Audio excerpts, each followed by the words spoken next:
आइए मैं बात करूं एक्सरसाइज 2 का पार्ट 7। पार्ट 6 तक आपको मैंने बताया, थोड़े थोड़े पार्ट करके मैं एक्सरसाइज 2 को कंप्लीट करना चाहा। तो अभी तक आपने देखा निषेचन में क्या हो रहा था। निषेचन के बाद द्विनिषेचन की वर्ड भी एक आया तो उसको मैंने समझाया। लेकिन मैं आप बताता हूँ निषेचन जब कंप्लीट हुआ, निषेचन के बाद बहुत तरह की जो संरचनाएं होती है पुष्प के अंदर की भाग, वो सब परिवर्तन करते हैं। उसी को मैंने एक हेडिंग दिया, निषेचन पश्चात परिवर्तन।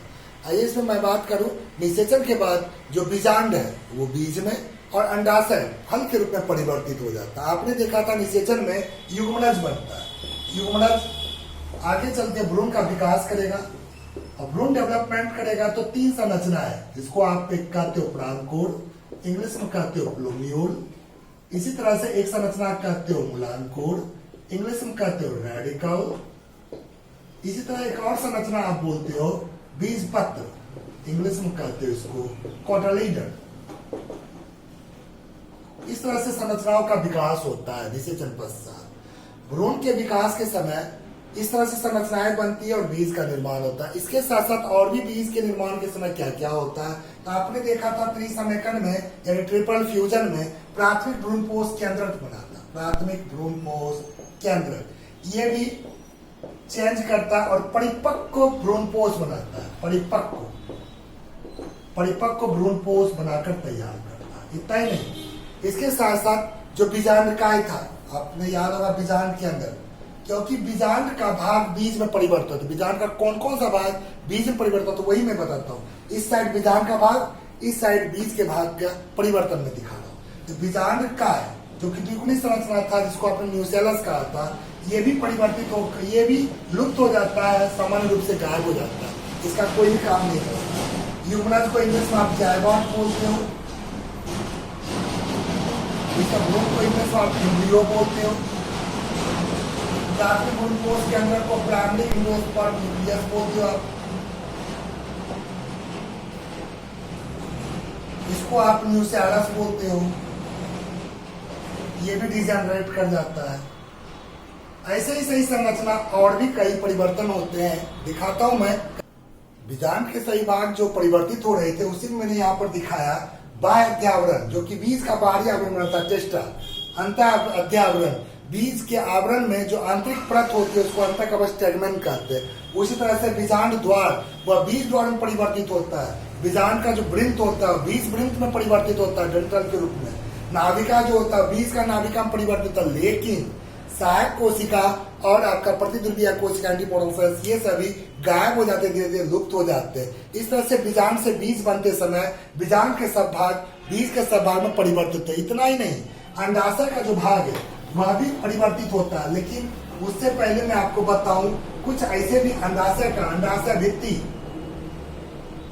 ये फल भित्ति में परिवर्तित हो जाता है। एक तरफ आपने देखा बीज बन रहा था, अंडाशय भित्ति इसको ओवरी वाल कहते हैं और फल भित्ति इसको पेरिकार्प कहते हैं।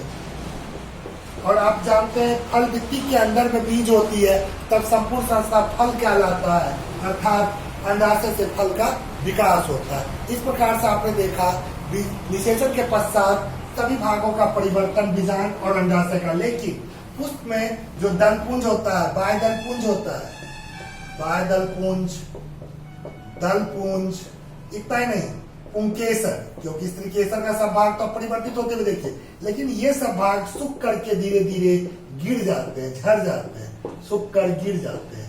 यानी इस तरह से आपने देखा पूरा का पूरा परिवर्तन हो चुका। आइए मैं परिवर्तन के बाद में बताता हूँ भ्रूणपोष का विकास कैसे होता है, उसके बाद में आगे। आपने देखा था निषेचन क्रिया में जब एक क्रिया हो रही थी उसमें, तो उसको आपने ट्रिपल फ्यूजन आपने पढ़ा था, अगर याद हो। ट्रिपल फ्यूजन जिसको हिंदी में आप त्रिसमेकन कहते हैं या त्रिसंलयन भी कहते हैं। इस क्रिया को उपरांत एक संरचना बनी हुई थी जिसको आप त्रिगुणित संरचना कहे थे, ट्रिप्लॉइड, जिसका नाम था भ्रूणपोष। यानी भ्रूणपोष का विकास द्विनिषेचन क्रिया के उपरांत त्रिसमेकन के फलस्वरूप बनता है और त्रिगुणित संरचना होता है। भ्रूणपोष एक पोषक उत्तक होता है, पोषक उत्तक। खास करके भ्रूणपोष का विकास समय अपना वह खुद का पोषण बीजांड के अंदर उपस्थित जो बीजांडकाय होता है उससे अपना पोषण ग्रहण करता है, धीरे धीरे भ्रूणपोष का विकास होता है। लेकिन यह भ्रूणपोष बीज में जब भ्रूण का विकास होता है उस समय पोषण प्रदान करता है और भ्रूण के विकास में मदद करता है। आइए मैं आगे, आपने अभी देखा भ्रूणपोष का विकास, तो उसमें मैंने आपने बताया भ्रूण के विकास में मदद करता है। तो भ्रूण का विकास भी समझना, उसी का एक वर्ड दिया टॉपिक के रूप में, भ्रूणोद्भव, एम्ब्रियोजेनेसिस। भ्रूण उद्भव, उत्पत्ति किससे? युग्मनज से। भ्रूण की उत्पत्ति किससे होती? पीछे भी आपने पढ़ा था, युग्मनज से। युग्मनज में क्या होता है? समसूत्री विभाजन। और समसूत्री विभाजन लगातार होने के फलस्वरूप जो नई संरचनाएं विकास करती है उसी को भ्रूण कहते हैं, एम्ब्रियो। यानी आप कह सकते हैं युग्मनज से भ्रूण का विकास होने की प्रक्रिया को भ्रूणोद्भव कहा जाता है। इसमें देखा जाता है भ्रूण जो विकास होता है वह भ्रूण विकास करता है जो प्रथम संतति के रूप में माना जाता है आवृतबीजी पौधे का, और भ्रूण दो रूप में विकास करता है, किसी पौधे में द्विबीजपत्री के रूप में या किसी पौधे में एकबीजपत्री के रूप में। अर्थात आप कह सकते हैं भ्रूण दो तरह का हो सकता है, द्विबीजपत्री भी और एकबीजपत्री भी। आइए मैं बात करूं द्विबीजपत्री भ्रूण। आइए पहले मैं बताऊं आपको द्विबीजपत्री भ्रूण का विकास कैसे होता है। द्विबीजपत्री भ्रूण के विकास में युग्मनज अनुप्रस्थ विभाजन करता है और दो तरह के असमान रूप से विभाजन में बनी कोशिका, एक को आधार कोशिका बड़ी वाली को और एक को अंतस्थ कोशिका टर्मिनल सेल। दोनों का अलग अलग स्ट्रक्चर के द्वारा समझाता हूँ। आइए मैं आपको बताता हूँ इस वीडियो में। आइए मैं संरचना के द्वारा मैं समझाना चाहता हूँ डायकोटिलिडनस भ्रूण एम्ब्रियो का कैसे विकास होता है। आपने देखा युग्मनज से भ्रूण का विकास, युग्मनज का स्ट्रक्चर मैंने दिया। युग्मनज जैसे ही विभाजन की क्रिया में आता है अनुप्रस्थ विभाजन द्वारा दो कोशिका बनाता है। एक को कहते हैं आधार कोशिका, जिसको CB, B for basal, C for cell. उससे दूसरा कोशिका है छोटे आकार का, जिसको A for apical, C for cell, यानी अंतस्थ कोशिका बनाता है। इसमें आधार कोशिका को, सीबी को आप सस्पेंसर सेल भी कहते हैं, क्योंकि धीरे धीरे बढ़ते बढ़ते आपने देखा विभाजन द्वारा सस्पेंसर का भी निर्माण करता है, इसको सस्पेंसर सेल भी कहा जाता है। लेकिन नीचे वाला जो एपिकल सेल है ये लगातार विभाजन करती है और विभाजन के बाद ये भ्रूण का अधिकांश भाग बनाती है। इसको भ्रूण कोशिका भी कहा जाता है, एम्ब्रियो सेल भी कहा जाता है। कहा जाता है आधार कोशिका और ये अंतस्थ कोशिका। आधार कोशिका विभाजन दौरान लगभग 6 से 10 कोशिकाओं का निर्माण करती है, जिसमें सस्पेंसर धीरे धीरे अंदर की ओर मूलांकुर की ओर धंसता हुआ चला जाता है। लेकिन जब ये एपिकल सेल है, यानी कि इसको आपने सीए कहा है, ये एक अनुप्रस्थ और लंबवत विभाजन के द्वारा, ये जब विभाजन के द्वारा जब बनाता है तो इसका बाहर का जो लेयर बनता है डर्मेटोजेन, जो कि परत बनाता है, उसके बीच में जिसको मैंने नहीं दिखाया यहाँ पर ग्राउंड सेल, जिसे अलग अलग उत्तक का लेयर बनता है, अंदर में प्रोकैम्बियम बनाकर तैयार करता है। इस तरह से प्राक भ्रूण यानी प्रो एम्ब्रियो बनकर तैयार होता है, जो आगे चल के हार्ट से हृदय का आकार का बनता है, धीरे धीरे ट्विस्ट करता है। ट्विस्ट करने पर यही आगे चल के दो बीजपत्र का निर्माण करता है। दूसरा स्तर जो होता है वह आप देख रहे रूट कैप यानी मूलांकुर का निर्माण करता है, रूट कैप और उसके अंदर में मूलांकुर, और दोनों बीजपत्र के बीच में दबा हुआ प्रांकुर, जिसको इंग्लिश में प्लूम्यूल कहते हैं। इस तरह से द्विबीजपत्री भ्रूण का पूर्ण रूप से विकास होता है। आइए मैं बताऊं एक बीजपत्री भ्रूण का विकास। आइए मैं बात करूं एक बीजपत्री भ्रूण का विकास, डेवलपमेंट ऑफ मोनोकोटिलिडनस एम्ब्रियो। कहा जाता है इसका प्रारंभिक अवस्था, जैसे कि आपने अभी देखा था द्विबीजपत्री भ्रूण में कि बेसल सेल और एपिकल सेल, उसी तरह से सेम टू सेम इसमें भी प्रारंभिक अवस्था बनती है। लेकिन जैसे ही बीजपत्र का निर्माण होता है इसमें केवल एक बीजपत्र बनता है। कितने बीजपत्र बनते हैं? एक बीजपत्र। और इस एक बीजपत्र को इंग्लिश में एक नाम दिया गया एस्कुटेलम। क्या नाम दिया गया मेरे बाबू? एस्कुटेलम। एस्कुटेलम जो होता है वह भ्रूणाक्ष के साइड यानी कि पार्श्व भाग में स्थित होता है। एस्कुटेलम के ऊपर प्रांकुर विकसित करता है और नीचे की ओर मूलांकुर। मूलांकुर पर मूल गोप यानी कि कवर किया जाता है। इसको चारों ओर से कवर करने वाला एक आवरण होता है, उसको कहते हैं मूलांकुर चोल, जिसको इंग्लिश में आप कहते हैं कॉलियोराइजा। लेकिन प्रांकुर जो ऊपर होता है उसको भी कवर करने वाला एक आवरण होता है, उसको कहते हैं प्रांकुर चोल, और प्रांकुर चोल को इंग्लिश में कहते हैं कॉलियोप्टाइड। खास करके इस तरह का आवरण बनकर तैयार होता है। एक और चीज मैं इसमें बता दूं, एस्कुटेलम जो कि भ्रूणाक्ष के पार्श्व में स्थित है। भ्रूणाक्ष वह भ्रूणाक्षीय भाग जो एस्कुटेलम और प्रांकुर के बीच स्थित है, वह भ्रूणाक्षीय भाग जो एस्कुटेलम और प्रांकुर के बीच स्थित है उसे कहते हैं एपिकोटाइड। खास करके इसको आप कह सकते हो। उसी तरह से नीचे भ्रूणाक्षीय वह भाग जो एस्कुटेलम और मूलांकुर के बीच स्थित है उसको कहते हैं हाइपोकोटाइड। इसको कहते हैं बीज पत्रोधार इंग्लिश में, इसमें कहते हैं बीज पत्रोपरित हिंदी में।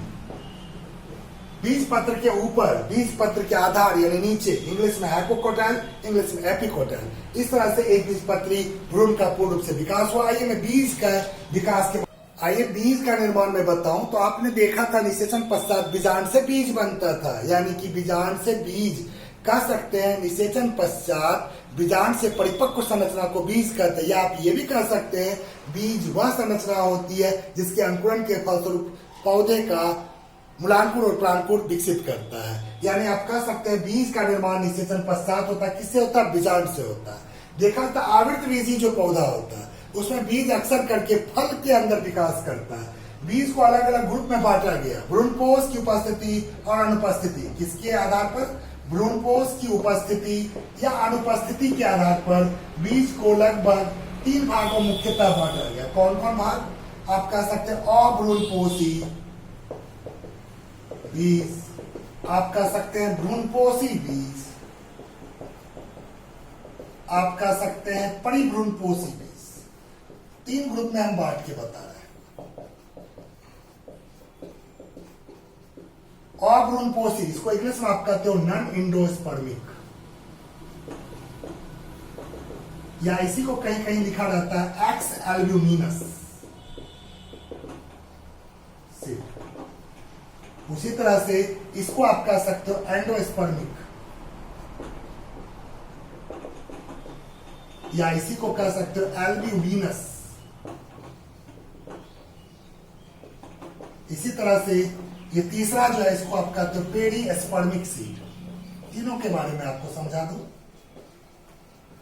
खास करके अभ्रूणपोष नाम है, भ्रूणपोष के पहले अ लगा हुआ, यानी भ्रूण के विकास के समय ये बीज के विकास जब होता है वहां पर भ्रूणपोष पूर्ण रूप से समाप्त हो जाता है, यानी भ्रूणपोष की एकदम उपस्थिति नहीं रहती है। ऐसे बीजों को हम कहते हैं अभ्रूणपोषी। एज एग्जांपल प्राय करके द्विबीजपत्री में आपने देखा होगा, आप लगा दो चना का, मटर का, जैसे ही वो बीज लगाते हो कुछ दिन बाद आप देखते हो उसका सिर्फ कवर नजर आता है, उसके अंदर का सभी संरचनाएं खत्म हो जाती, भ्रूणपोष पूर्ण रूप से खत्म होता है। ऐसे बीजों को कहते हैं अभ्रूणपोषी। लेकिन भ्रूणपोषी ऐसा बीज जिसमें विकास के दौरान भ्रूणपोष का कुछ भाग शेष बच जाता है, ऐसे बीजों को कहते हैं भ्रूणपोषी बीज। एज एग्जांपल आपने देखा होगा मक्का, आपने देखा होगा गेहूं, आपने देखा होगा धान। मक्का को आप बीज लगाओ पृथ्वी में, भूमि में, तो आप कुछ दिन बाद देखते हो उसमें अंकुरण हुआ, लेकिन उसका कुछ बीज का जो भ्रूणपोष भाग है वो बचा हुआ रह जाता है। ऐसे बीजों को भ्रूणपोषी बीज कहते हैं। तीसरा परिभ्रूणपोषी। एक्चुअली ये वर्ड जो है परिभ्रूण, परिभ्रूणपोष क्या है वो मैं समझा दूं। परिभ्रूणपोष आपने अभी थोड़ा देर पहले देखा था बीजांड से बीज का विकास होता है, उसमें आपने कहा था बीजांड का समाप्त हो जाता है, विलुप्त हो जाता है। लेकिन कुछ ऐसे बीज हैं जिसमें बीजांड का पूर्ण रूप से समाप्त नहीं होता है, जो इसका शेष भाग बच जाता है, उसी को कहते हैं परिभ्रूणपोष, इंग्लिश में कहते हैं पेरिस्पर्म। इस तरह जो संरचनाएं बनती है ऐसे बीजों को परिभ्रूणपोषी बीज कहेंगे, जिसमें क्या पाया जाएगा? परिभ्रूणपोष। ये परिभ्रूणपोष क्या है? तो बीजांड के, बीजांडकाय का बीज के विकास के समय शेष बचा भाग को परिभ्रूणपोष कहते हैं। ऐसे बीजों को परिभ्रूणपोषी बीज कहते हैं। ऐसा एग्जांपल आपको मिलेगा काली मिर्च, इसको गोल मिर्च भी कहते हैं, गांव में आप मरीच भी कहते हैं, ब्लैक पेपर। इसी तरह चुकंदर, जिसको आप इंग्लिश में बीट कहते हैं, ऐसे ऐसे के बीजों में देखा जाता है परिभ्रूणपोष बचा रहता है और इनको रखा था परिभ्रूणपोषी बीज में। इसी तरह बीज को और भी भागों में बांटा गया है। उसका आधार है बीज पत्र की संख्या। बीज पत्र की संख्या के आधार पर देखा जाता है।